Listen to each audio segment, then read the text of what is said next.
In today's presentation, I'm going to look at 5 case studies across patches in India, Tanzania, Mozambique, and Bangladesh. The project is titled Environmental Refugees, Climate Life in the Indian Ocean region, and the project has been running for a year.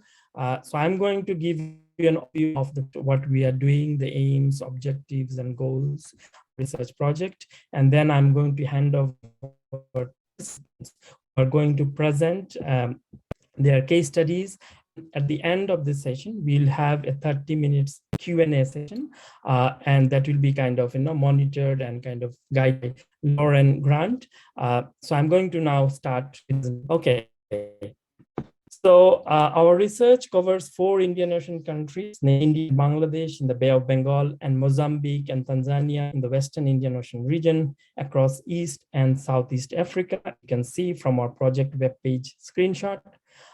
Our project proposes to critically engage with the term refugees while locating the meaning of the discourse from a decolonial perspective as it has emerged as a populist lexicon in climate change and international migration literature.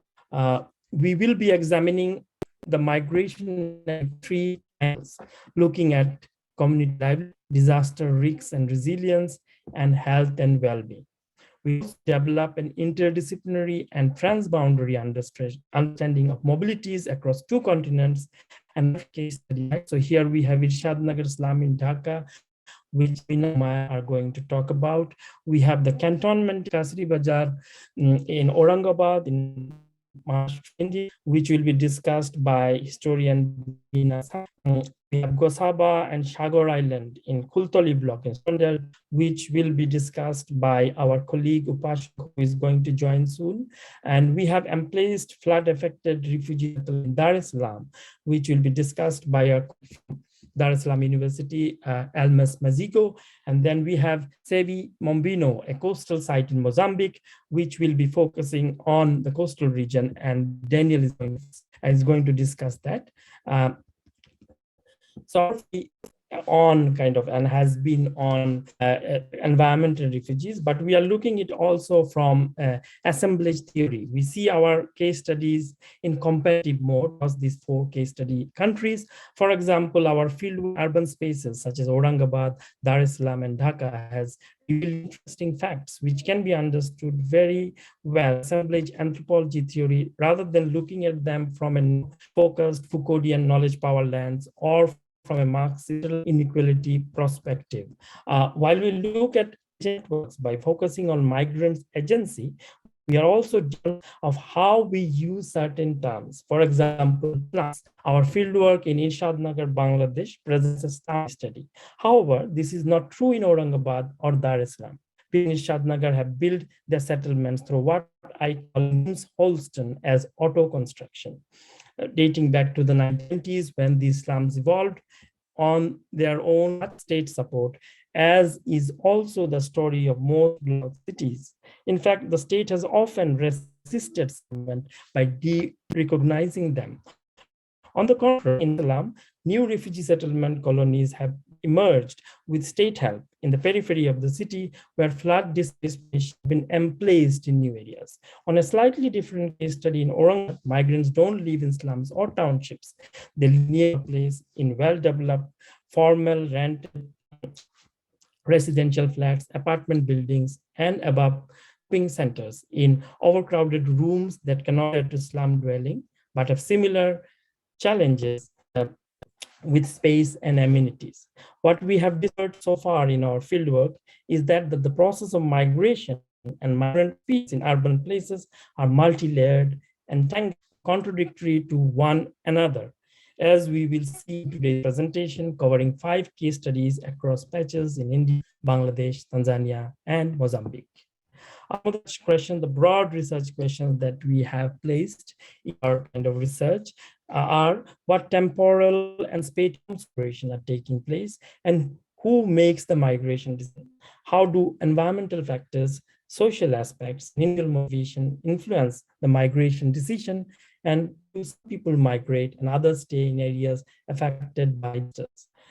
What are the health outcomes of the migration in the new settlement areas where people move?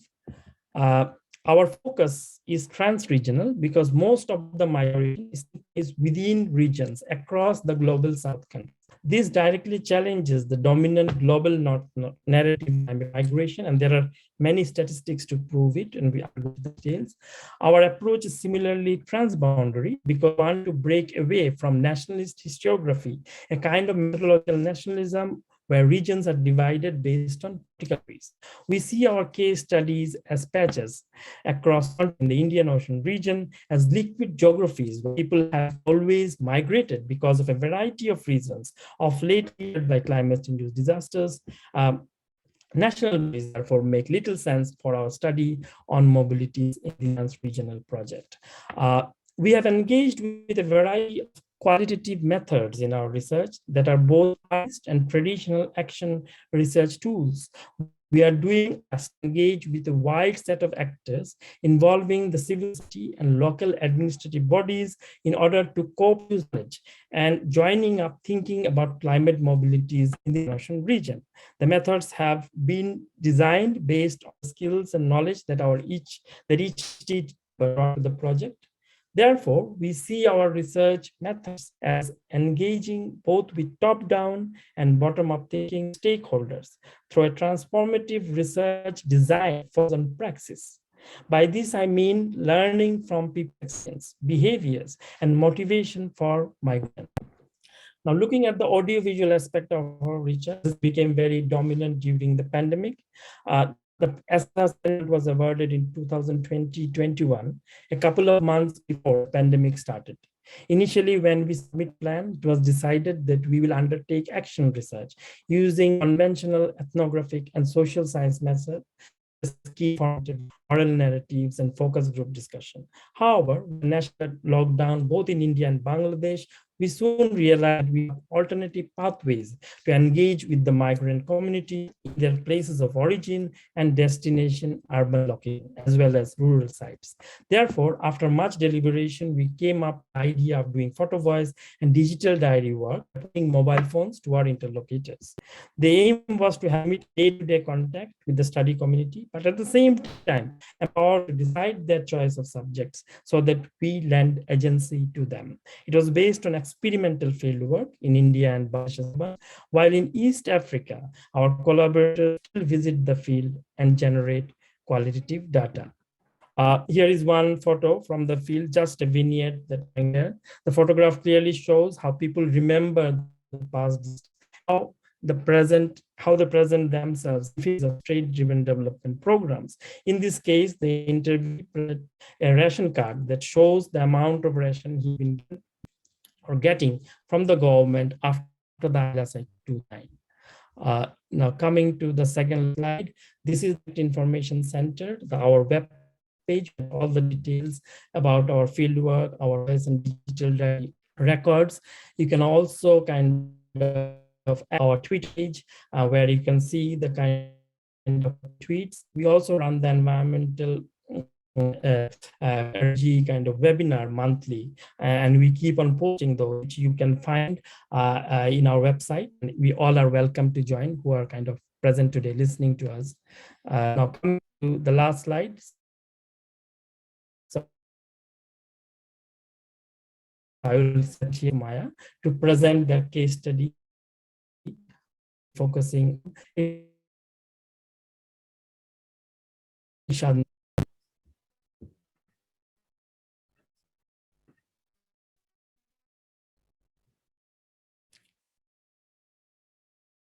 and Sumaya, over to you.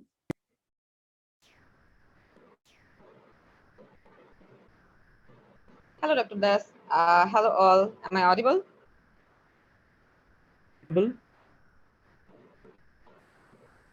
You are audible. Okay.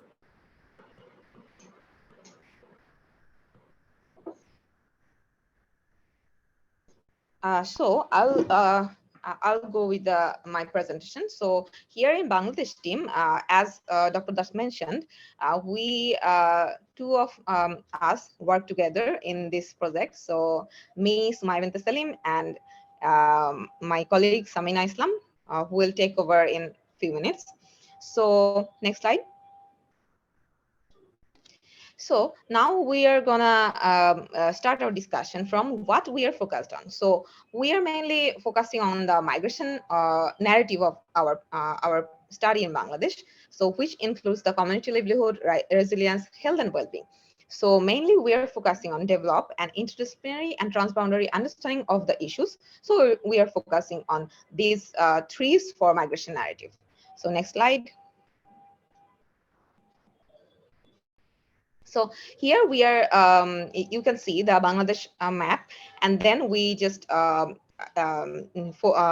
we just make the Dhaka map individual, and then in Dhaka we can see the Korail and Eshadnagar. These two places, like very adjacent, a just a road divided this slum area. This area is the biggest slum area of Dhaka city. So this is Eshadnagar and Korail. So next slide.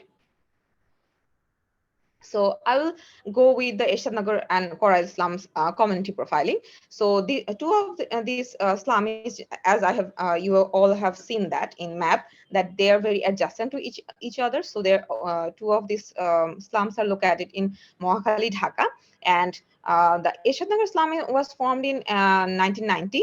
But the Coral slum is started like after the liberation war. So after 80s, the slum start to grow up, and this is the expanded version of the slum that we have seen in the map. So the current population of the Asian Nagar slum is around 7,000, and where the Korean slum has around 50,000 people in itself. And approximately 17,000 households are in this Korea slum, where around 1,700 households are in Asian Nagar slum. So, but the sad part is, as this is a very like dense populated area of Dhaka city, though the city corporation or the municipality or the any government officials or NGO actually don't work in this slums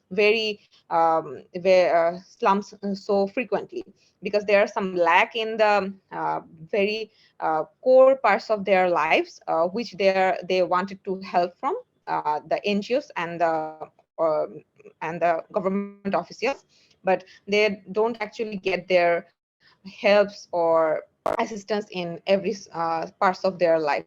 So next slide. So I'll go with the research methodology. Then Samina will describe about the visual method. So I'll go with the in-depth interview, and we use the two methods to study this area. So one is in-depth interview, and another is visual methods, which includes a digital diary and photo voice. So the themes for in-depth interview includes health and well-being, livelihood, and center. Next slide. So under the theme one, we have some checklist in our questionnaire under health and well-being. So we have asked about water, we have asked about sanitation, nutrition, waste management, health services, and fear of eviction. So there are like a lot of answers from their side, but yes, all of they have the fear of eviction, and all of they are like lack of sanitation, and all of they are like not very satisfied with their water quality. And there are some there are some information that they given about the nutrition, waste management, and health services. Those are also not very satisfactory from their side. Next slide. So here we can see the map of slum area, where the water well are very prominent in Korail and Eshadnagar, while the other parts of the cities are very common for using the tap water.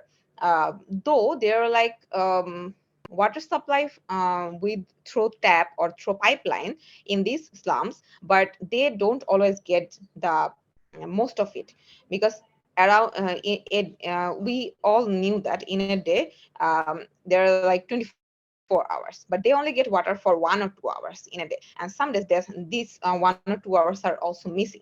So they what they do is actually use the water well, which is not actually a proper water well, but they used the water well type of things for saving and storing their water for longer uses.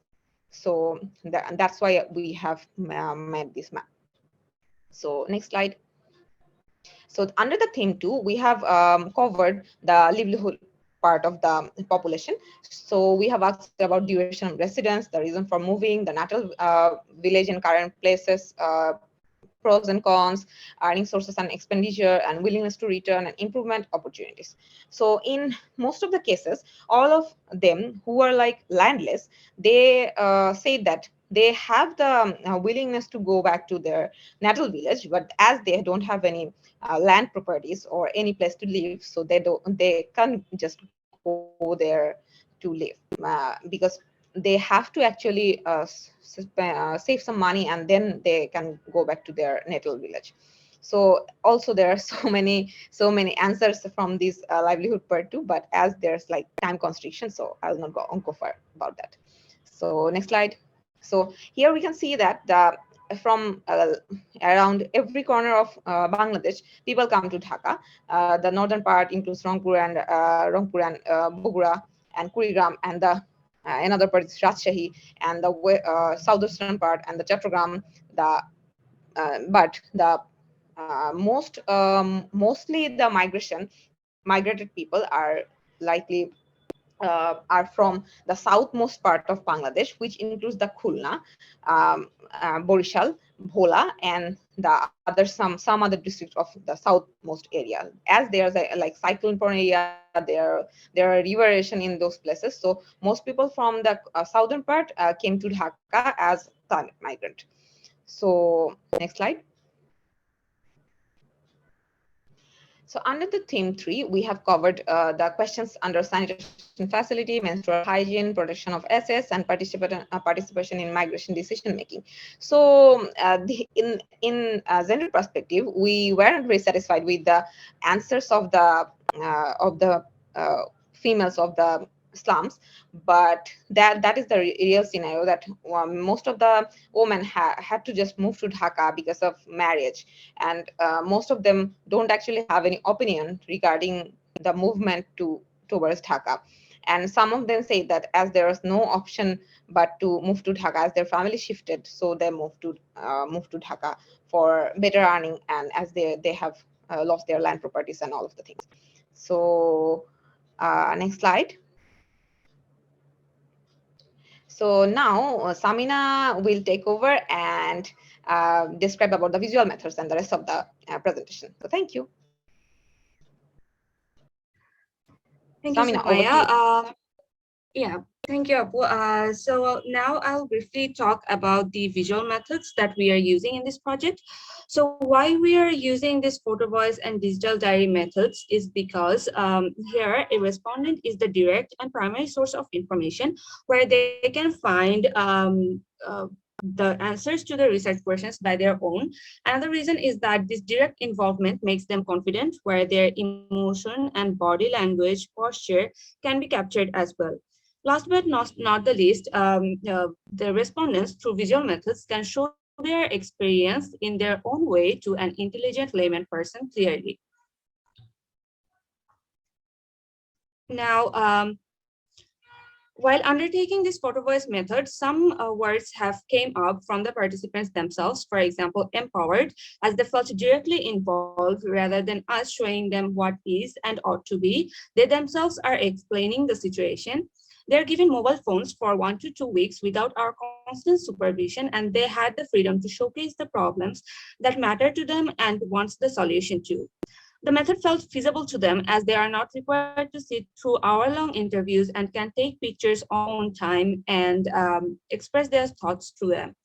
The participants felt that they are part of the process and felt that they are important as we, the outsiders, consider them able to express themselves and make decisions without any judgment. It also makes them feel strong individuals rather than how society considers them as weaker parts of the community. This point goes both ways, as participants find it easier to express their thoughts through photos than verbal communication, and it also makes it easier for us to understand them.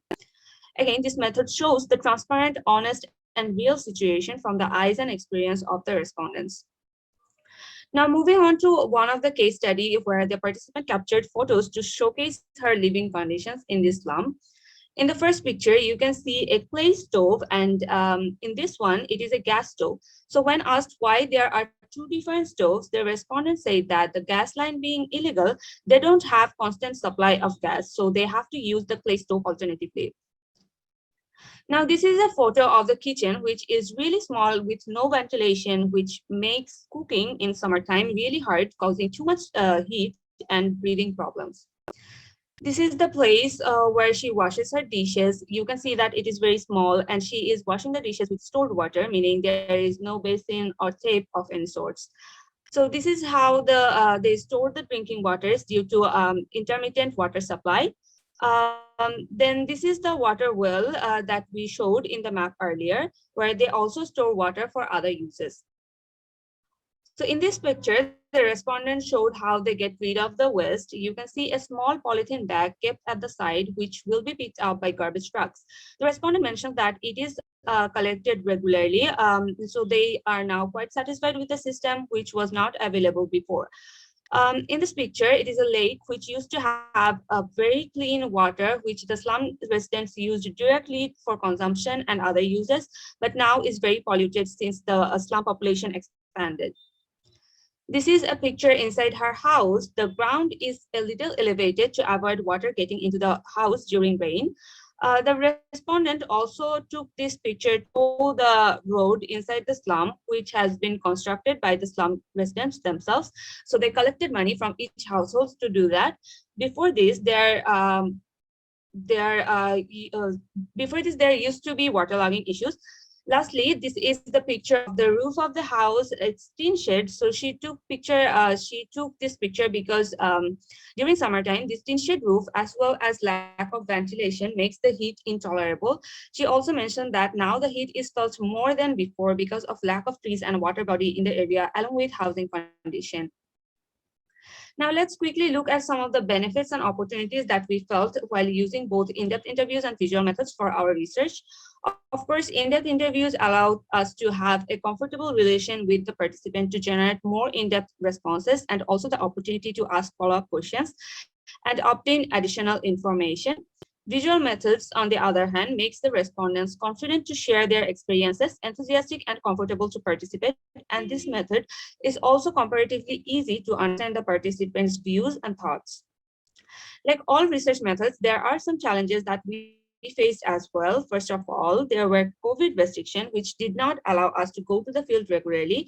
And that is actually when the idea of using visual methods came up. We also had difficulty finding male members as they are usually out during working during daytime. It sometimes happened that influential local leaders in the locality try to intimidate slum residents to stop them in providing honest responses. In terms of visual methods, the participants do not always have smartphones to capture photos or videos. That is why we provided them with mobile devices. However, elderly participants sometimes find it difficult to use mobile devices. In that case, we asked other family members to assist them. And since these mobile phones are given for a limited time, they feel hesitated to keep it with them with the worry that it might get stolen, or if they lose it, they have to compensate for it.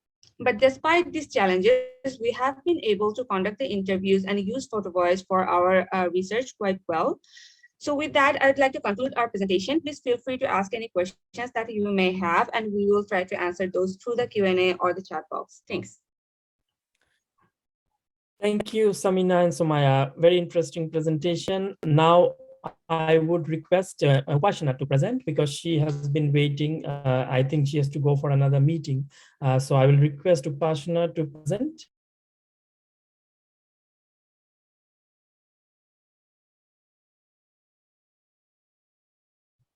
Hi everyone, am I audible? Yes, you are audible. Please go ahead. Yes, so hi everyone, this is Upashna presenting the Indian part of the Sundarbans. So as of now, you have listened to my Bangladeshi colleagues, Sumaya and Samina. They were talking about the migrants' life while they are coming from the Sundarbans to Dhaka. In my presentations, we are going to see that the women who are leaving behind, mostly in the Sundarbans, how they perceive their life out of these climate-induced migrations. And we used the methods like photo voice and digital diary, but today I'm going to present the photo voice findings of ours. So this is our study settings. We did we took one of the climatically vulnerable block in Indian part of Sundarbans, that is Kultoli, and you can see that most of them are the river locked island pockets, and some part are connected with the mainland. So the life in Sundarbans is now impacting greatly by the climate change manifestations like the land erosion, embankment breachings, cyclones, and people are use migrations as a coping, especially the male migrations, because there are major impacts in the traditional agro-fishing livelihood of the communities there. So in such situations, in recent years, Sundarbans got back-to-back two cyclones like Amphan and Yash in 2020 and 2021, and people are still trying to settle their life amid this cyclonic events. So now in these situations, the males are migrated out for in search of alternative livelihoods despite the COVID restrictions in various part of the country. The women who are living inside within the islands, they are facing a kind of triple burden of work. They have to take care of the children, they have to do the household chores, and as well as they have to take part in the livelihood restoration process, because the economic conditions of the communities are getting worse day by day. So in such situations, we conduct photo voice explorations with the mothers and young women living as a de facto household heads, and they are coming up with all these pictures, and these are the pictures of some of the options, available livelihood options in the Sundarbans at present. You can see the crab catching, shrimp farming, embroidery work, and wage laboring. So the women who are leaving behind as a byproduct of seasonal male migration, they are taking these less accessible options. So the challenges the women's expressed while living in the Sundarbans, the first thing is that the seasonal migration is for the woman is not possible because of the patriarchal rules, because of the child care and household chores, and to take care of the residual agricultural or other assets. So the challenge, the next challenge they raised to us through the photo voice is like the very risky and kind of less and risky options are available within the islands for that the women have to take as a livelihood options. So these are definitely the risky options and strenuous options like crab catching, as we see, and so they have to they basically the skills for other kind of activities, they lack training and lack training and other vocational courses which are very lacking in case of Sundarbans, and because one of the major reasons is that these women folks are traditionally they are the agriculturists and fisher folks, and they do not have any skill building sessions. So whatever the available options are there in the Sundarbans, they have to take that. So some challenges the women have raised through the photo voice, which they said that they could not capture with the photos, but they discussed with us. One of the major challenges is the domestic violence and mental stressors.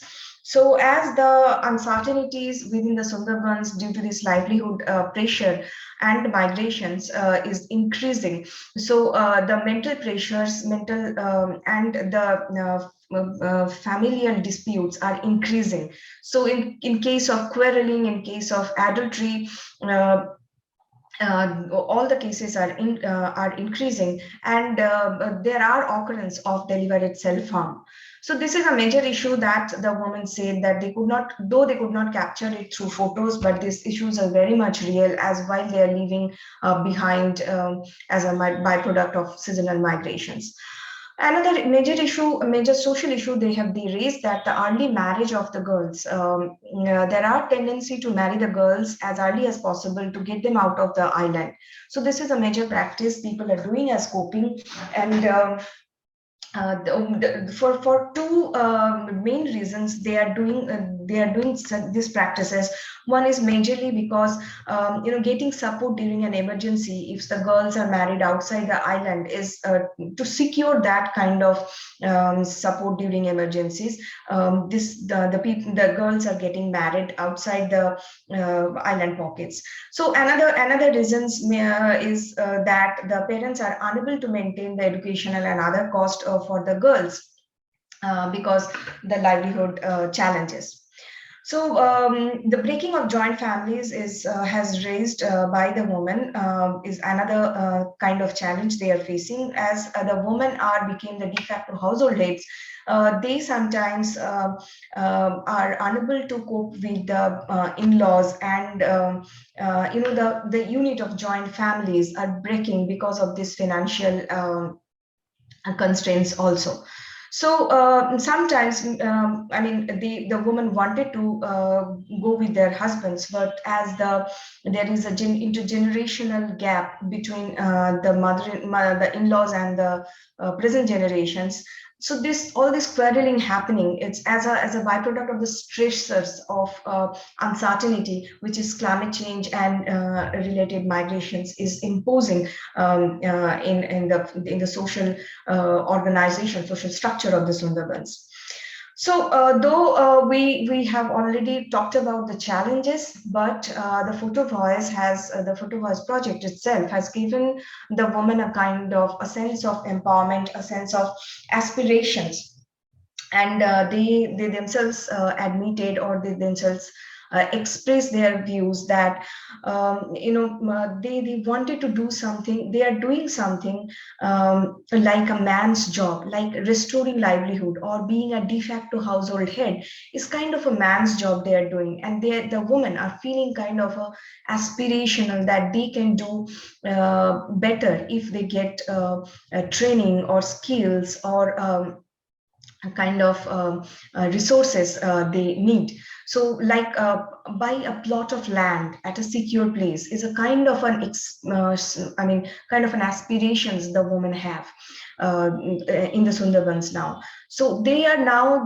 tasting the joy of economic independence to some extent, not fully, but to some extent, and a kind of overall empowerment. So these are we often see the women as the most vulnerable sections of the community. Yes, of course they are, but at the same time, we now need to look into their aspirational aspects and take their virtues as to build their skill and get the gender equality. So our research is going into this line, and we will definitely like to share the results as the project ends. Thank you. Thank you, Upasana, for your very interesting presentation, engaged presentation. And you have been kind of doing field work in this region for a long time, and you have built up that capacity to kind of look beyond the kind of usual practices of why people migrate and why they don't. Now I will request Bina to make her presentation.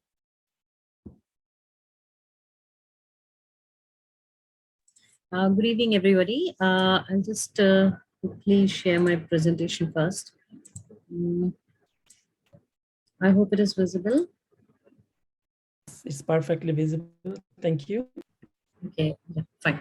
Gobeshona. Okay, so we are part of a working group with PI Devajyoti Das, which is funded by SSRC, and it's about environmental refugees.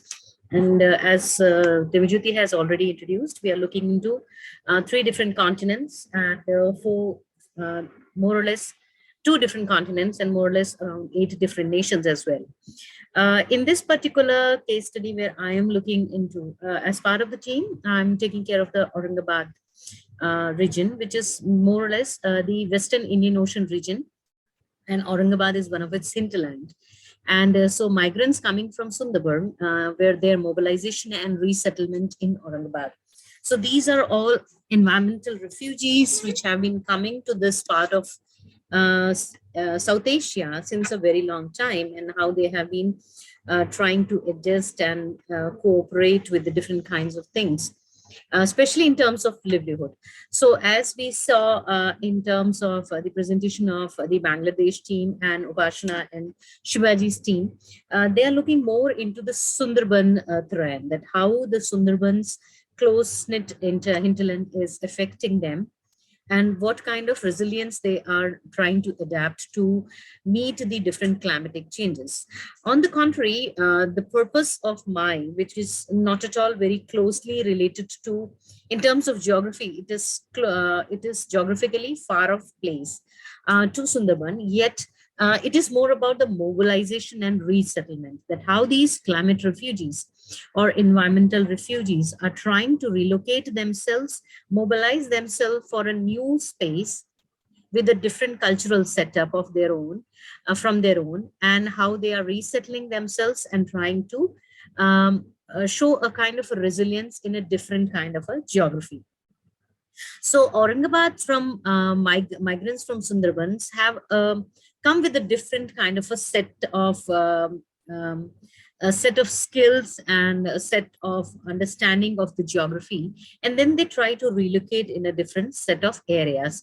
So in this particular case studies of two different regions, there are two broad areas which we are looking into. Because as Devajyoti has already, Dr. Das has already introduced me, I'm looking into this whole pattern of migration, or the pattern of environmental refugees through historical point of view as well. So there is a kind of a linearity of migratory pattern. And so the migrants which are coming from the displaced terrain of Sundarban are coming to Aurangabad. They are relocating and settling themselves in Kasari Bazar area. And then they're trying to understand a different kind of a set of skills to adjust themselves with. So they come to, historically, they had always been coming to Kasari Bazar, or what we call as the traditional craft zone of Aurangabad.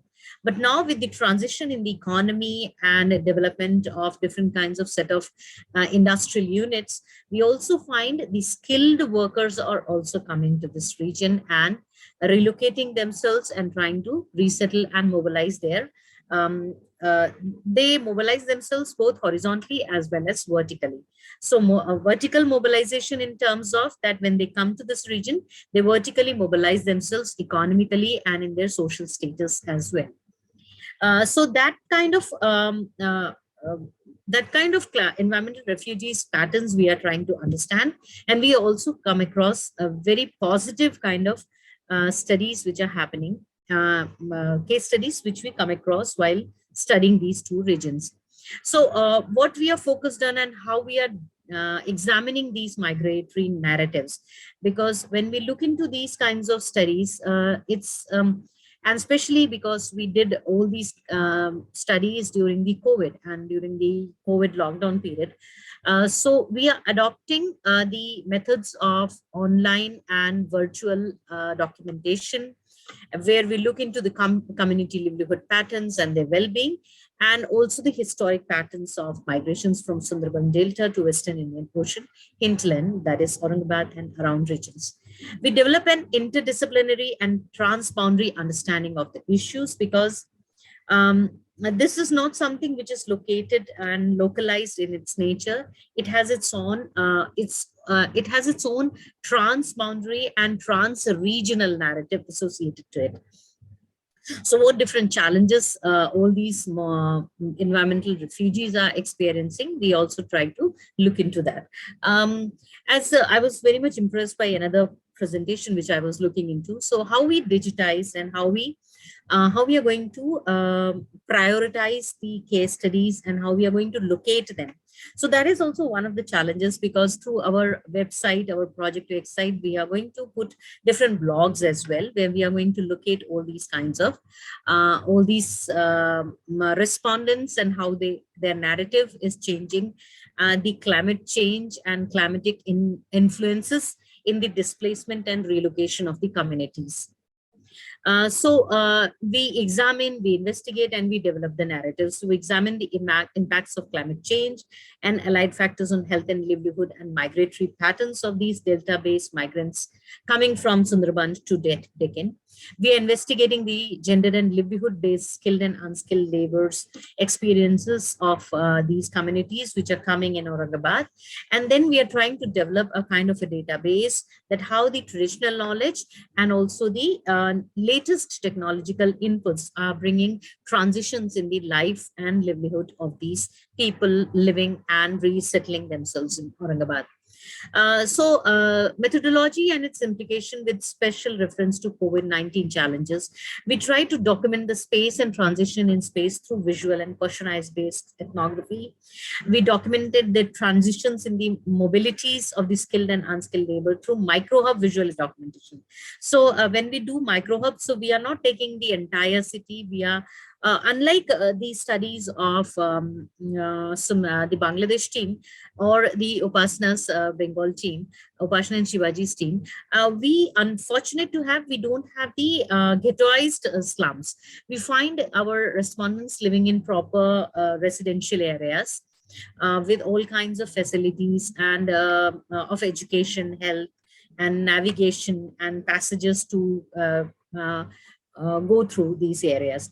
So this has helped us to develop a micro hub visual documentation. So we are recurrently going to the people and their workspace area, their professional spaces, and we are also understanding their network of economic development. And then we are going to recurrent visits to respondents as well through visual and field-based ethnographic data collection. The historic passages from, what had been the historic passages? That is one of the most interesting aspects, because this historic passage of Western Indian Ocean and Eastern Indian Ocean is not of today. It has been there since thousands of years. Since the times of the 16 Mahajanpada, we find the people coming from the Anga state or Magad state were coming all the way to Ashmaka. So there had been a connections, and even in the Mughal era there had been recurrent in fact I'm just telling, I don't know how many of you are from historical background, but it was very interesting to know that Aurangabad and Kolkata or the Murshidabad and Pandua areas were part of the Mughal state, and the governor of Pandua's region of Bengal and the governor of Aurangabad at one point of time during the reign of the Emperor Akbar was the same person. So there had been a connection, there had been an exchange of artisans, the exchange of artisanal skills and craft skills had been always there between Aurangabad and Kolkata and West Bengal and Dhaka, all these areas. So West has always the silk, the different kinds of products coming from Western Indian Ocean trading networks and those of Eastern Indian Ocean trading networks were always conjuncting themselves in the Aurangabad as a trade hub center. And this had always been a motivational factor. It has always given a historical trajectory of trade connections and migratory and mobility factors. So what we find that even today, these migratory paths are followed by the migrants or the people displaced because of different climatic challenges from Kolkata and its hinterland area towards the geospatial areas of Kasari Bazar. So the historical passage for the migrants was always from Bengal to Kasari Bazar area, and they had been working in different kinds of arts and crafts, as you could see in this area. On the contrary, the Waluj MIDC, or the MIDC means Maharashtra Industrial Development Corporation. But when you find a kind of a saturation in a certain craft and artisanal skills, we find a lot of these migrants and mobilized working class or skilled and unskilled laborers are now becoming part of the industrial units of Aurangabad. And one of them is very important is the Bajaj Nagar area, which is part of the MIDC Waluj. It's very interesting to know that the Bajaj Nagar area is not a ghetto, it's not a slum. It is a proper, organized, well-planned cityscape of this MIDC, or Maharashtra Industrial Development Corporation, where a lot of these unskilled and skilled laborers are coming, and they're living as in the rented quarters, and some of them have even elevated themselves vertically in last 5-10 years to even buy their own houses, and they're living in proper residential quarters of 2 BHK, 1 BHK, 3 BHK likewise.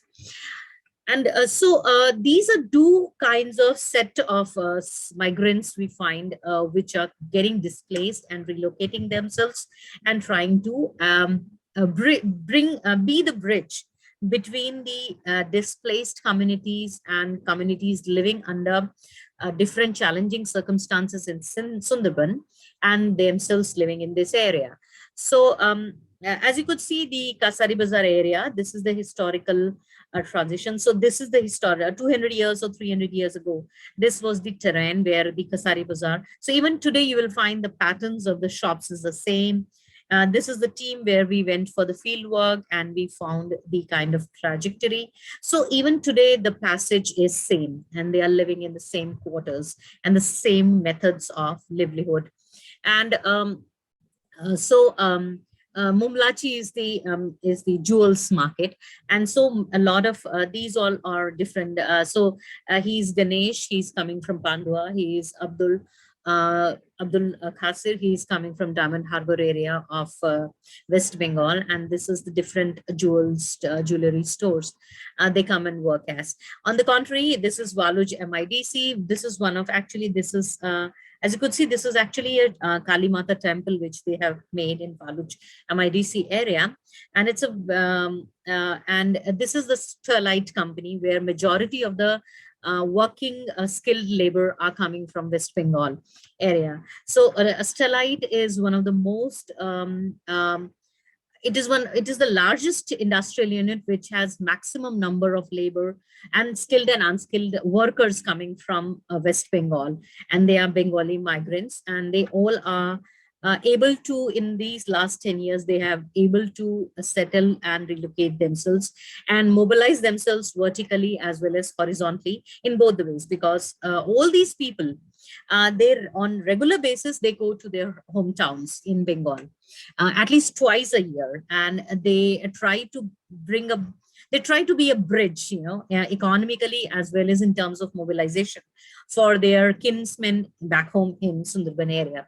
So how this whole pattern is transforming and mobilizing the migrants, and how it is trying to bridge certain kinds of challenges which are ecologically posed by the environmental factors, is the major question. So this is how we are trying to understand through this project. And I would definitely like to have some discussions that what are the different challenges and what are the coping mechanisms actually of the migrants which are coming from Sundarban to Aurangabad. This had been a major quest, and through different blogs and different kinds of digital methodologies, we are trying to bring these all ethnographic narratives in different virtual formats, whether it's digital photo voices, visual mediums, blogs, and even the as you could see, we are trying to also develop the GIS mapping, through which we will try to locate so we could see how from the Pandu or Diamond Harbor region, how the migrations are taking place. So we are trying to develop a kind of visual narrative also, that how the hometown comes, because we are in constant contact with our respondents. So we are trying to develop also their hometown features and their relocation. So how the mobilization, so it's going to be a parallel study as well, which you're planning to do through this study. Thank you for patient listening, and I look forward for any suggestions if you have. Thank you, Beena, for this very interesting presentation. It kind of extends the study beyond the Bay of Bengal Delta and goes to the Western Indian Ocean region, and the kind of methods that you have tested and used in the field, and the kind of challenges you have faced.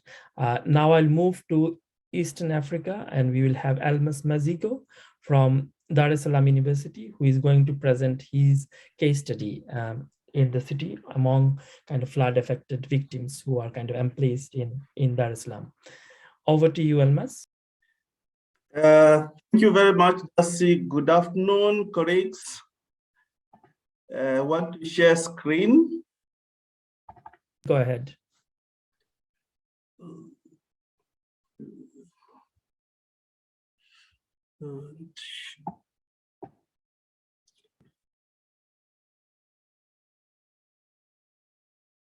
Almost you have to go to the cup here below. Can you see my cursor? Yeah. Which one here? If you go down right at the bottom and go to your right, there is a cup sign, and you have to just click on that. Even to your right. Yeah. Yes. Yeah. So thank you. My name is Almas Mazigo from Tanzania. Am I being heard? Yes, everybody can hear you. Thank you. Yes. So I'm presenting about the Tanzanian case study. And as you know, Tanzania is a country in East Africa. And the focus of our study, it is in a community around the city of Dar es Salaam, but quite outskirts of the city of Dar es Salaam. But originally, these people resided in the middle of Dar es Salaam at a valley, which is called Msimbazi, which for many times has been experiencing floods. I think more than almost every year, these people who were settling, who were staying at informal settlements, were experiencing floods every year. So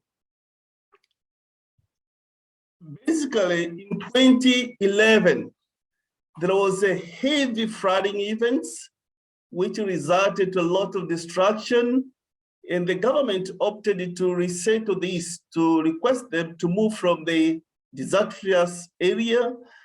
And most of this flood victim accepted the offer from the government, and they were relocated to a new place which is called Mobepande. So the focus of our study is on the community of the people who resided at Msimbazi, but because of the floods of 2011, they were located and resettled at a new place, which is called Babepande. And these were like 100 residents who were in the informal settlement.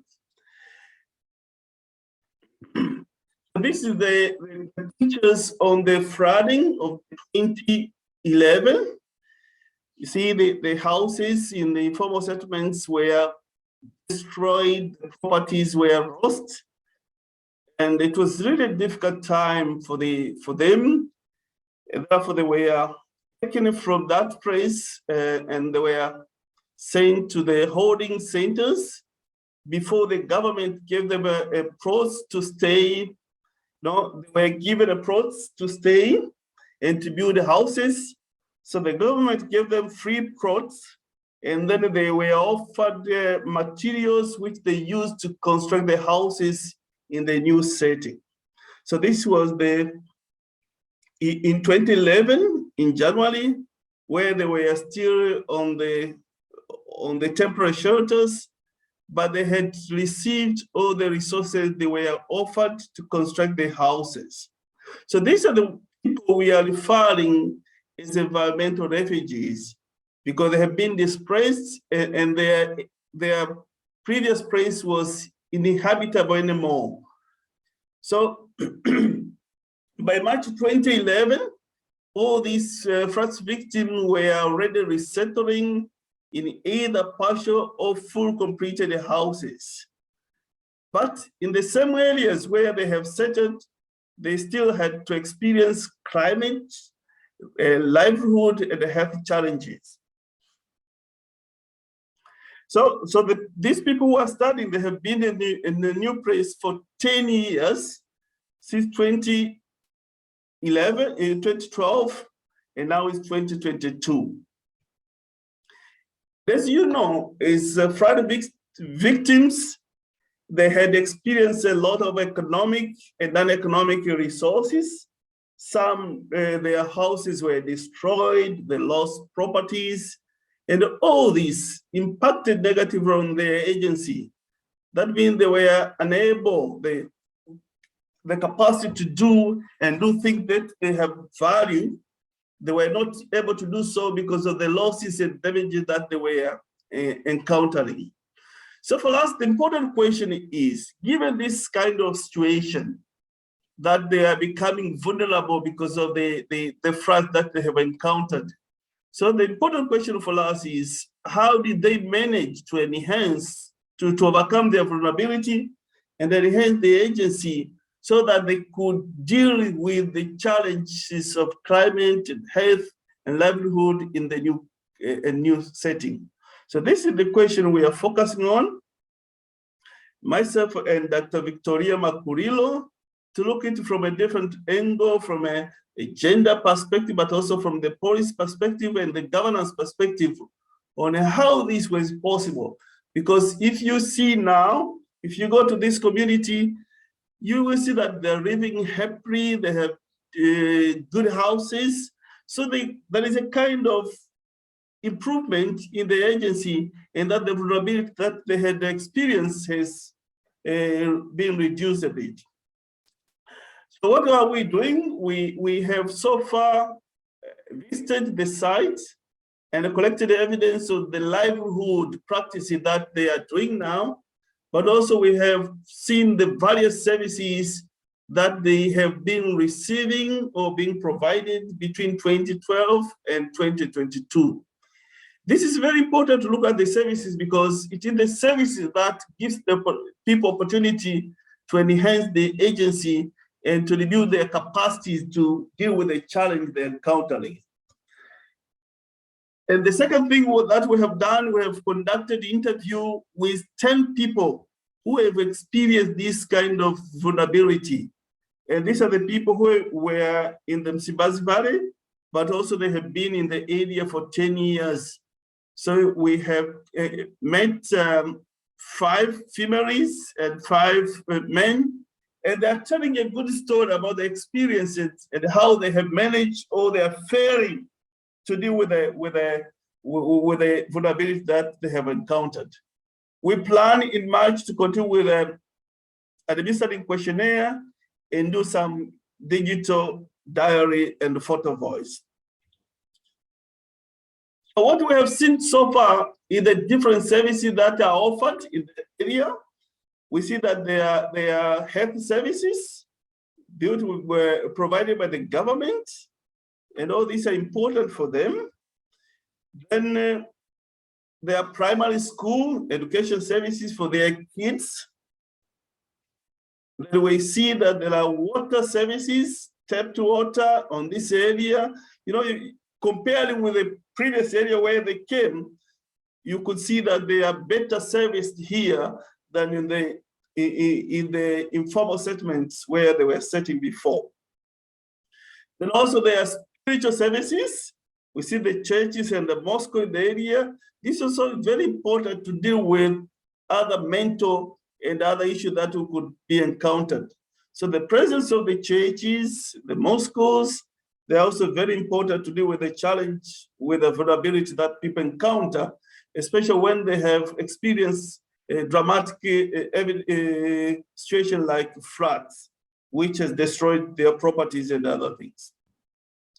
Then the good thing also, there is some security services by the police there. So security, where they're better off in this area, and that also gives them some kind of peace of mind in the area. Also, there are electricity services, you know, and then there are also new opportunities for the business, informal business. Here they're selling foods, and they're also doing some farming activities. Here they're doing cassava farming and also banana farming. All these are the opportunities for business. You could all find that some people, because of the new area, construction is still going on. Some people have seen an opportunity for bricks making business. All this give us some good insight to understand the different way of planning resettlement of the people who have been displaced.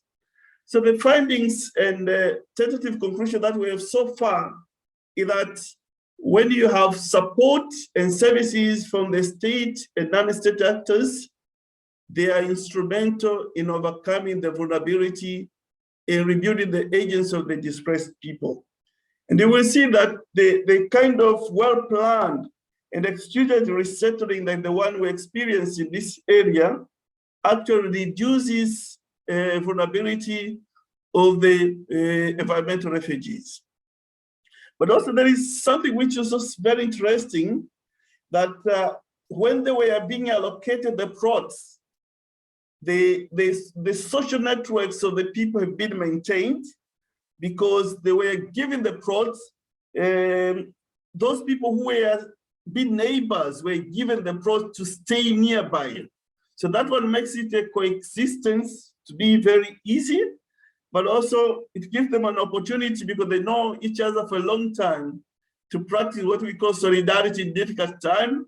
And in that way they overcome the loneliness and the anxiety, which could also lead to some mental problems. And this is the interview that we made. They told the story that you find that in the area, because of this kind of arrangement, they are reported very few cases of mental health and psychological challenges that you would have expected to happen to the people who have been displaced. But also another finding that we find is quite interesting is that the new site with 622 households, about 800 people, had became a source of new livelihood and business opportunities. And as you saw, people have grabbed these opportunities, they're making businesses, and also they're offering services which make them get money and improve their welfare. And generally, the interviews that we have conducted so far and the story that we have been told is that the people who are vulnerable, actually the situation have improved and the agency has been enhanced. They are being able to deal with the challenge that they are encountering in the new setting. And all this is an example of helping the environmental refugees in a way that you plan it properly and you execute it in a way that you take into account the interests of the vulnerable people. I thank you, and I'm be available for the questions about Dar es Salaam. Thank you. Thank you, Almas, for your interesting presentation and a very positive note on how environmental refugeehood can be kind of mitigated through state-directed planning and kind of resettlement. Now I'll request Daniel Zacharias to kind of make his presentation.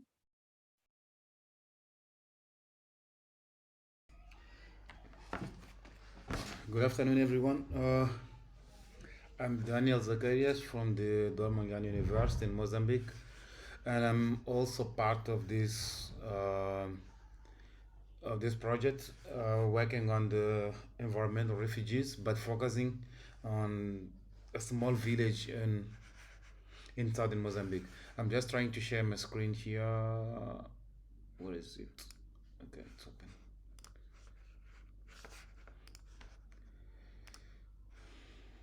Okay, sure. Well, can you see my screen? It's visible, thank you. All right. So I'm also part of this, as I was saying, I'm part of this project on environmental refugees, climate health and livelihoods, but I'm focusing on a small village in southern Mozambique. Hi, Daniel. We can hear you clearly. Can you speak a bit louder? Okay. Now is it okay? Yeah, it's okay. I have to shout. Okay. So I'm focusing on a small village in southern Mozambique that is nearby the Save River, which is one of the most important rivers in Mozambique. And we are trying here to understand the environmental history of this small territory, which has had a lot of, which has a complex history of climate change, and unfortunately, it was not really documented, and we are trying to document it using this project. Uh, basically, I'll be talking about just a bit about migration in climate change context in Mozambique, and I'll be describing the Nova Mambon community, which is the community I'm focusing here, and some we're just talking a bit about the methodology, general methodology, and present some preliminary findings and some remarks. Uh, the climate change context in Mozambique is mostly associated to the climate change context in Africa.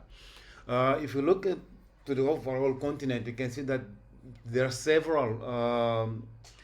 The continent is prone to several disasters like floods, droughts, cyclones, and Mozambique does not differ much with the rest of the continent. And those climate change impacts are affecting the Mozambique social and economic sectors, mainly after the 2000 floods that we had that really recall this thing of climate change in Mozambique. Because most of the time we are just saying, there's a floods, there's a droughts, there's a cyclones, but we are not really looking at climate change as a big problem. But after the floods we had in 2000, everything changed in political structure, and we started thinking or rethinking those disasters as climate change, not only as isolated small events. But if you look to Mozambique, you can see that Mozambique is ranked among the highest risky countries in the world. For example, out of 199 countries, we are ranked at the 19th position of the most risky countries. So this means that Mozambique is a disaster-prone region, and we can have here, in almost the same places, we can have, and sometimes you can have droughts, other times you can have floods, and other times you can have cyclones. So this is a complex of climate change issues that is really affecting the socioeconomic structure in Mozambique. If we look at some small facts here, Mozambique is a country for around 30 million people. It's as I said, it's one of the highly ranked, highly vulnerable countries in the world. If you look at the final data, our vulnerability rank is 153 out of 178 countries, and for the climate risk, we are very, very affected by climate change.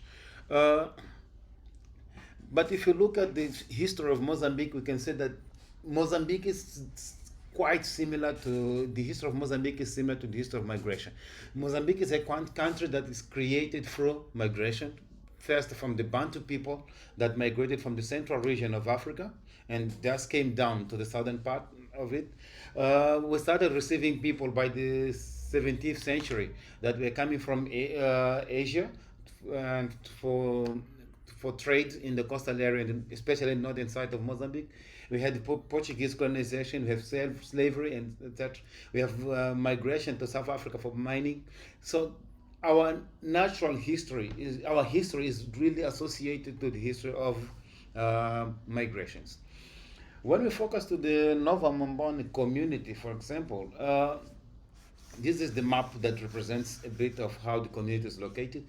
It's the Nova Mambon community I chose for this project is just by the Save River that separated two provinces in Mozambique. So staying by the river, this community is really dependent on the river, but it's also dependent on the sea.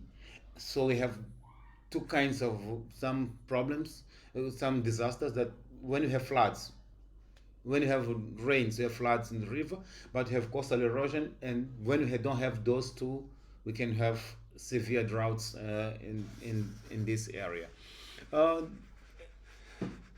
This Nova, they call Nova, in Portuguese, Nova means new.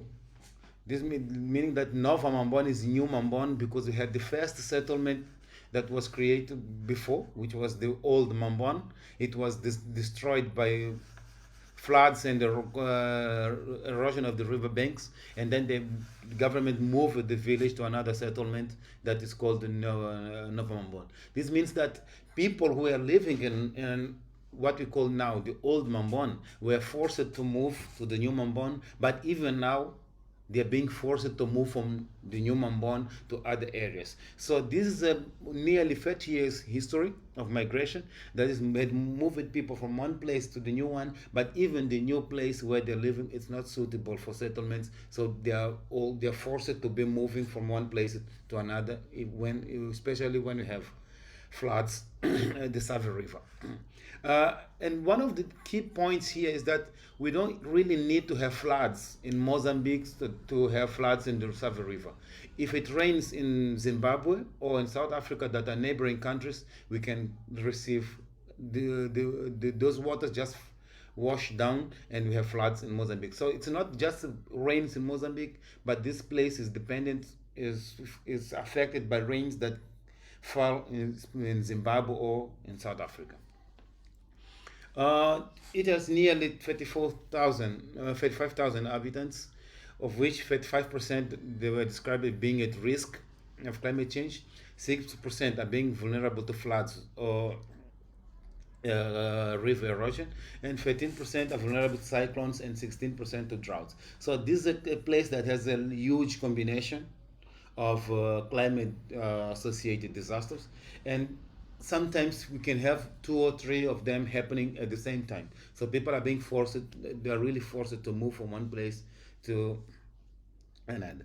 Another characteristic of this Nova Mambon area is that most houses are on the river banks, and the entire part of the district is quite flat. So when the river when the floods start, they can really spread fast through the territory. What are the main impacts of climate change currently at the Nova Mambon place? One of the things that there's uneven distribution of rainfall that creates imbalance in the frequency and the intensity of floods and droughts. When we have droughts, there's reduced water availability for crop production, and people have to move from one place to another. When people face droughts, they have to approach the river banks for crop production. And when the river starts flooding, they lose their crops and they have to move upwards so that they can escape the floods. Because of droughts, there's lack of pasture for livestock, and the ecosystem is quite degraded, and we don't have so many resources for the communities. How are we attending this? Most of the methods that we are using were discussed in the group, and we are using the same methods that the other colleagues are presenting, but we just wanted to incorporate one small thing, that is a systematic review of national climate change public policies, to understand how this issue of migration has been integrated in the general climate change policies.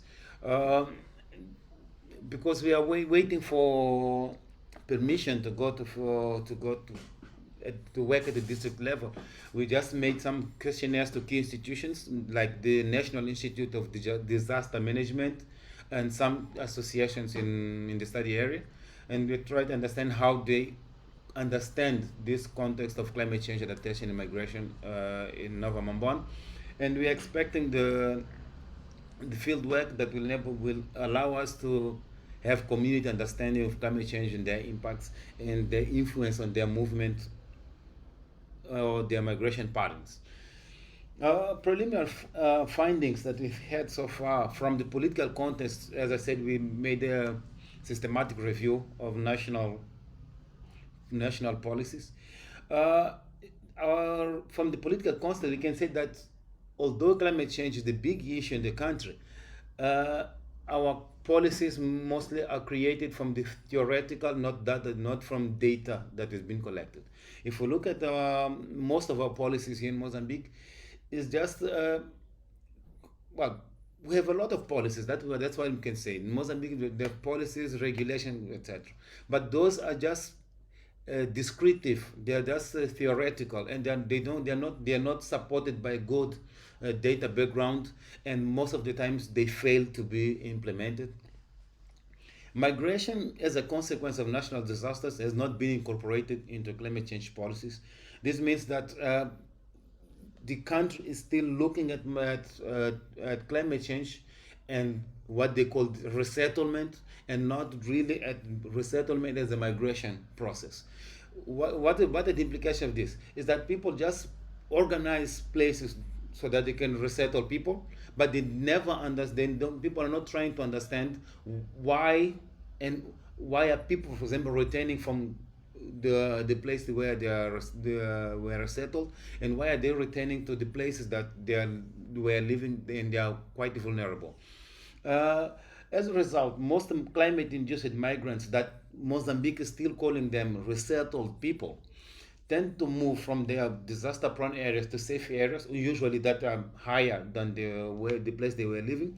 But as soon as things get as soon as the disaster starts settling, they return to the areas that they were living previously.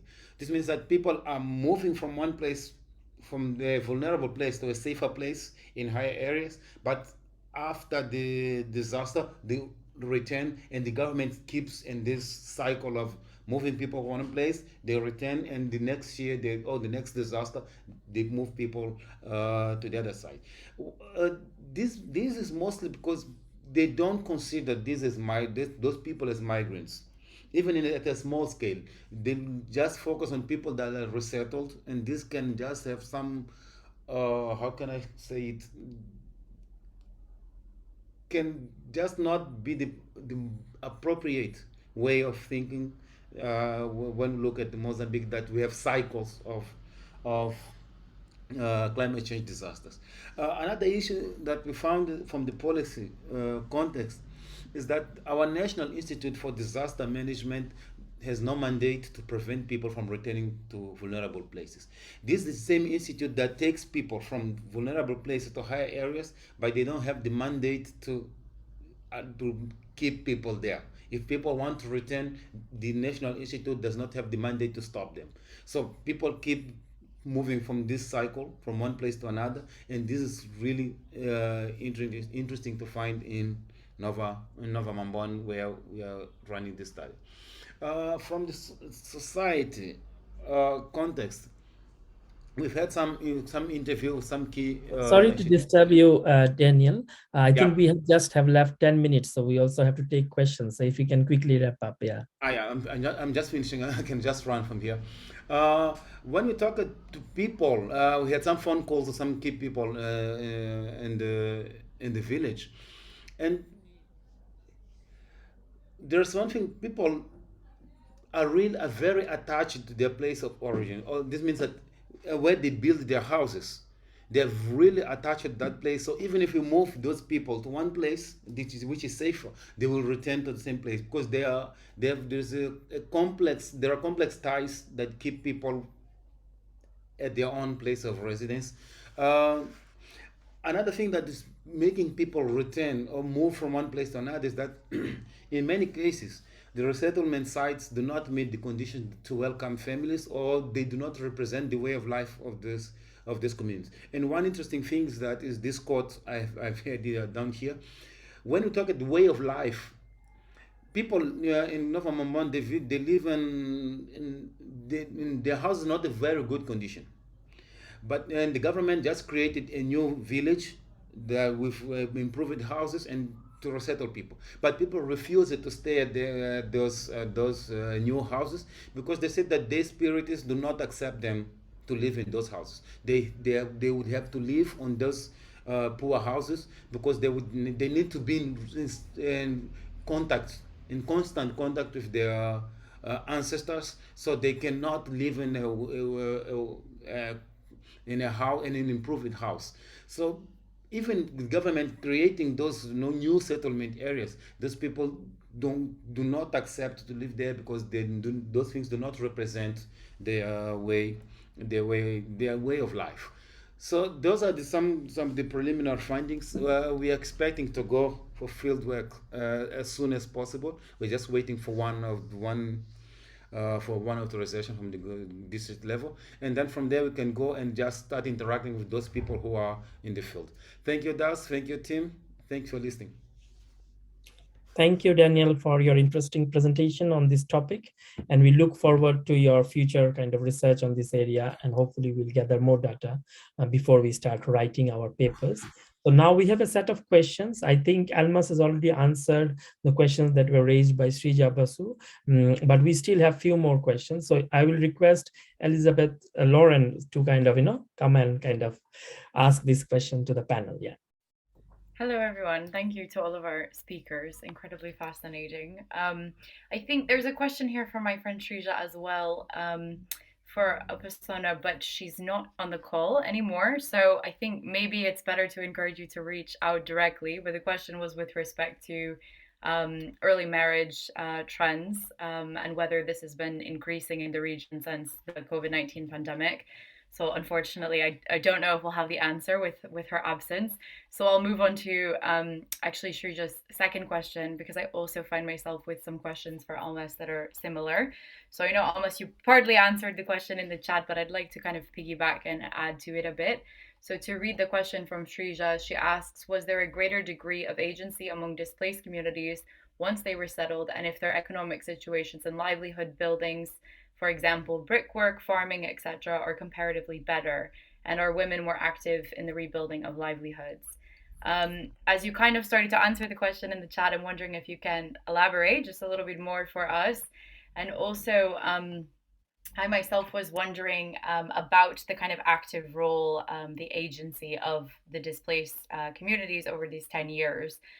So to what extent, for example, they were kind of consulted in the processes of providing services to respond to them, and to what extent were kind of needs assessed, and who was carrying out these assessments. So you mentioned that the agency is coming out in this regard, but kind of how, in terms of problematizing and responding to the issues faced by the displaced communities. If you wouldn't mind elaborating, that would be wonderful. Lauren, I think that is for me, yeah? Yes, please. We should remember the context that these people were staying in informal settings, which actually were not, they were saying they illegally, and they have been there for many years. So the chances were that they could be evicted. So in that kind of context in which they were facing all the possible consequences for their actions, including the flooding, they're actually in a very devastating situation. So with the flooding which we're experiencing and the government telling them move out of this area, they were actually looking for a kind of support.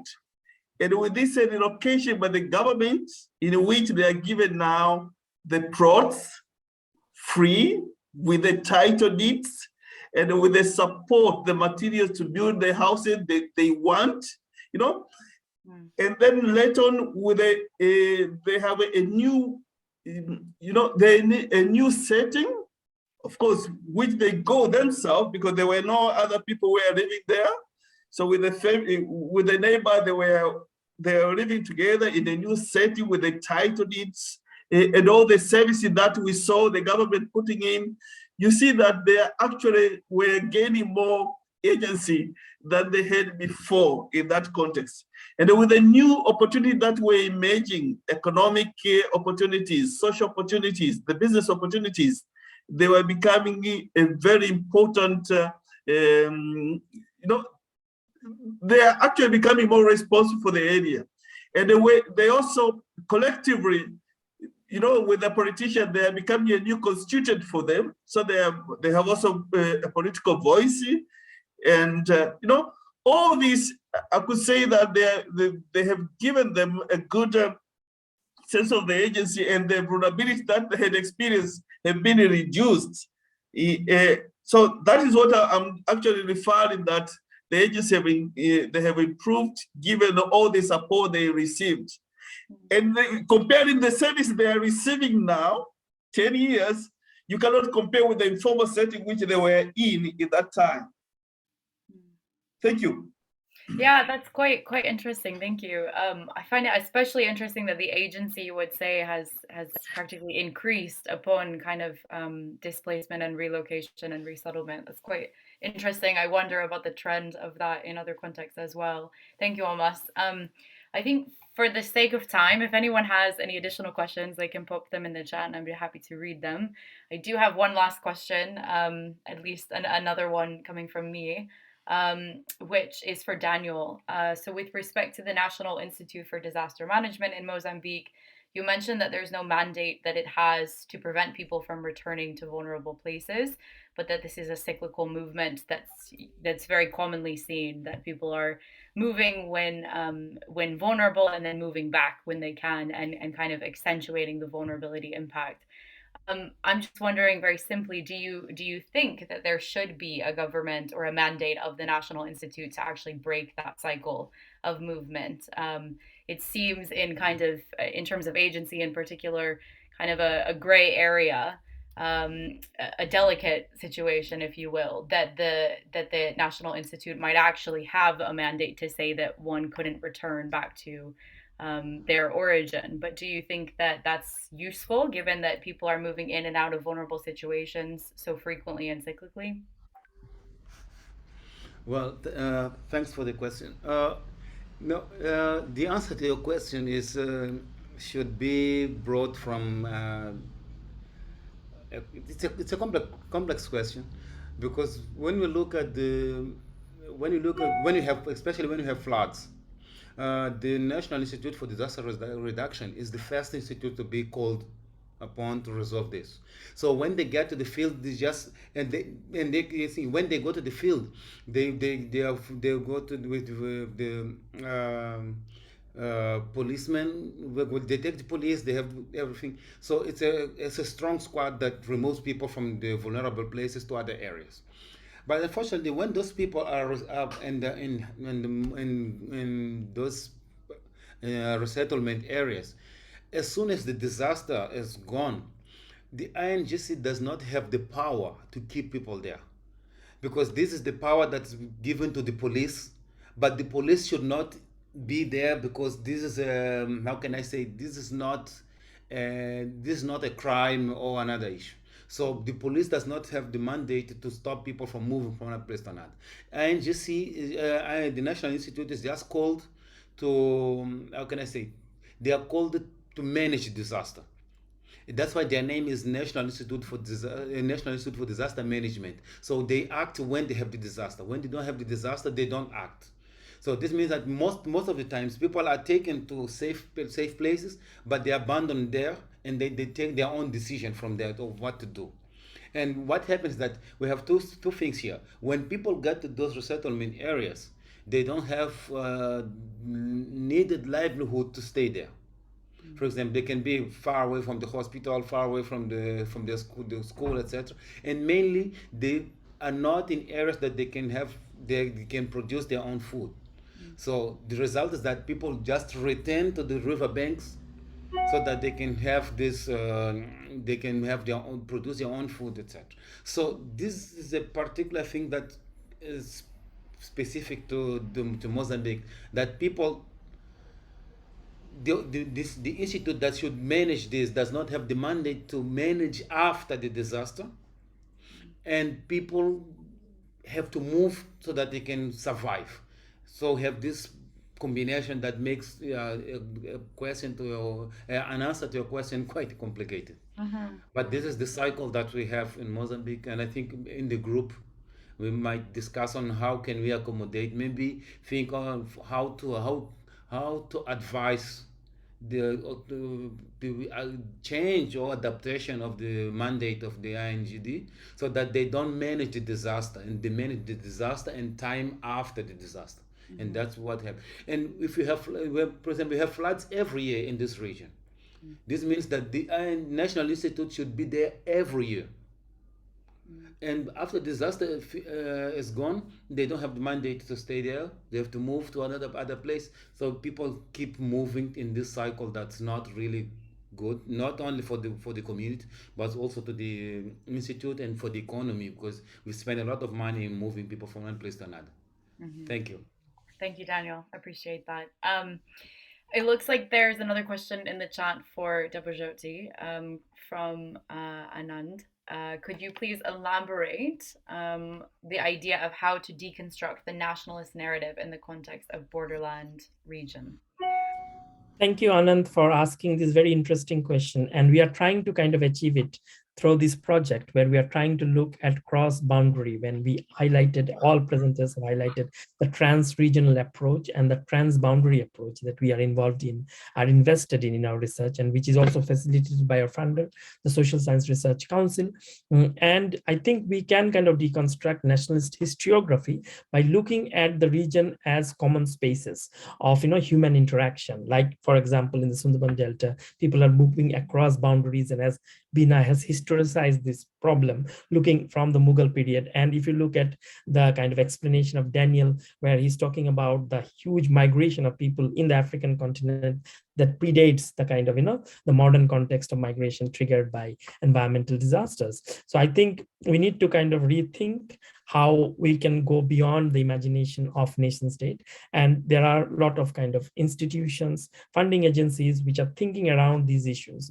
And I think our contribution would be to kind of, look beyond those kind of, borders and kind of build bridges across countries. So that will be my short answer to your question. I think as a final question here in the chat from Dr. Nitu, what's the policymaker's role you sought as an active participant in climate migration? Yeah, I'm not sure who the question was intended for, but maybe Debojyoti, if you want to.